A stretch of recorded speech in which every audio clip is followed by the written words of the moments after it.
আসসালামু আলাইকুম। আচ্ছা, মারামারি কাকে বলে? একে অন্যকে গায়ে হাত দিয়ে ধস্তাধস্তি করি, এই কাজটা কি মারামারি, নাকি আইনের ভাষায় মারামারির সংজ্ঞাটা ভিন্ন? একদম ঠিক। আইনের ভাষায় মারামারির সংজ্ঞাটা কিন্তু ভিন্ন।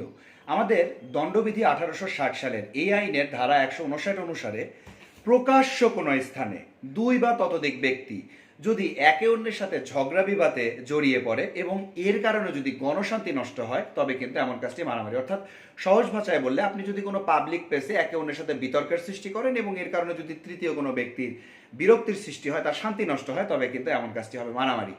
এখন প্রশ্ন হলো, একজন ব্যক্তি ঝগড়া করার চেষ্টা করছেন কিন্তু অপরজন ব্যক্তি নীরব থাকছেন, তাহলে কি এমন কাজটি মারামারি হবে? একদম না। যদি এক পক্ষ চেষ্টা করে এবং অপর পক্ষ নীরব থাকে, তবে কিন্তু এমন কাজটি মারামারির সংজ্ঞায় সংজ্ঞায়িত হচ্ছে না। এখন প্রশ্ন হলো, যদি এই ব্যক্তি যারা এমন মারামারি করেন তাদের জন্য সাজা কি? কেউ যদি মারামারি করেন তাদের জন্য 1 মাস পর্যন্ত কারাদণ্ড, অথবা 100 টাকা পর্যন্ত অর্থদণ্ড, অথবা উভয় দণ্ডের ব্যবস্থা রয়েছে।